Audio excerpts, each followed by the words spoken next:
Hello, my amazing artists. Today we are going to be using our needle and thread to do some stitching.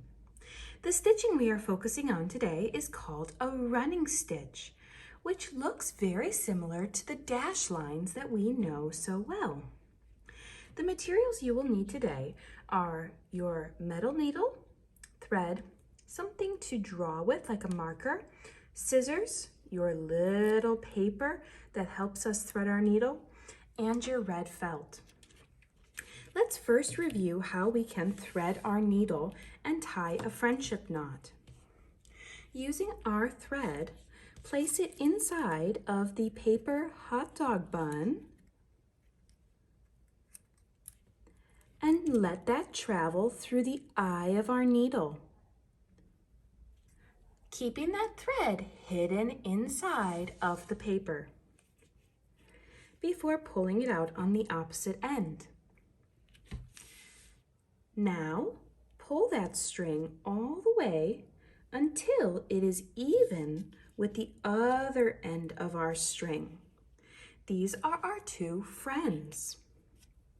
To tie a friendship knot, we do not need the needle's help. Take your string and loop it into a circle on your table before picking it up and moving those strings inside the circle. To pull your knot, try to ask that knot to get as close to the ends of your strings as you can.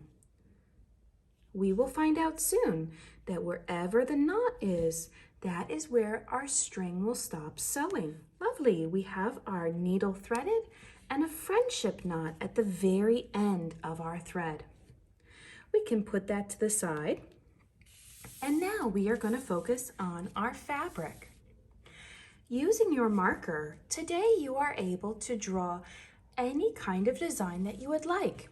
Some design examples are lines, shapes, and even if you'd like to, you can take your lines and create your initials.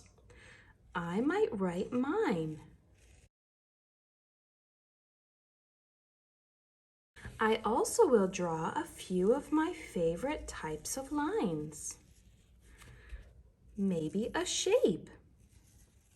Keep it simple, boys and girls, as how we are going to fill out our fabric is using these dash lines with our running stitch.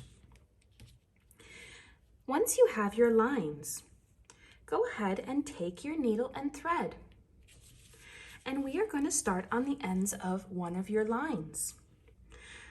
Something that is extra helpful when you are doing your stitching is how you hold your fabric.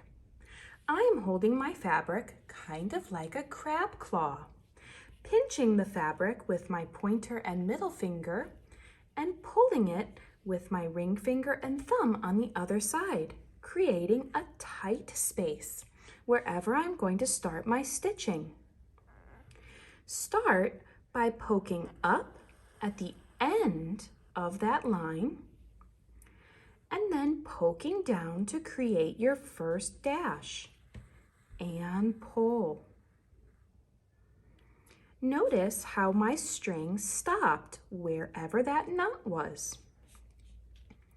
Continuing to hold my fabric in my crab claw, I can use my needle to poke up and find where I want that needle to go. Good thing I used my marker to first plan where I want my string to create that pattern. Don't forget to pull after each time you put your needle through the fabric. And of course, move your hand and your finger crab claw each time you need to do a new stitch, creating that tight area for your needle to poke through. I have finished this line and now I'm ready to move on to my heart. Instead of cutting my thread or tying any knot, I can go ahead and just skip right on over to this next shape to continue. But don't pull too tight, boys and girls, or your fabric will bunch up. Doing short little dashes helps us to go around curved parts of shapes. I have finished with my heart, but I am also just about finished with my thread. I am running out and it's getting a little hard to stitch.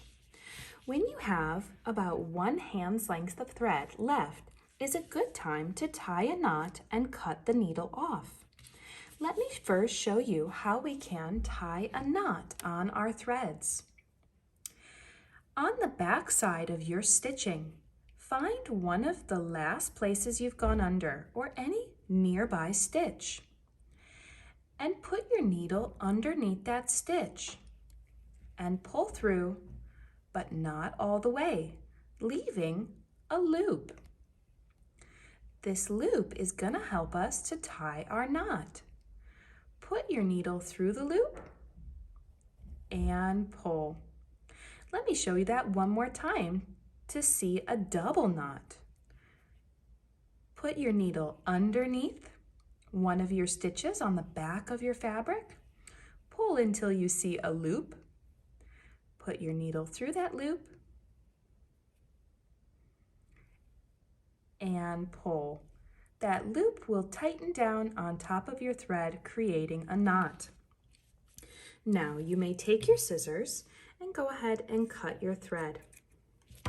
This remaining thread is too short to continue using. It's a rubbish piece.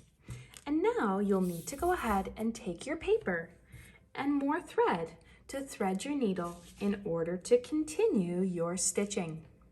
Boys and girls, I would love to see you do a variety of different lines and shapes on your fabric today. It's completely up to you how you decorate your fabric, but our goal today is to make sure we can, of course, thread our needle and tie a friendship knot, but then to use our fingers to tighten that fabric and do a running stitch. Okay, boys and girls, I'm so excited to see your stitching when you're all finished.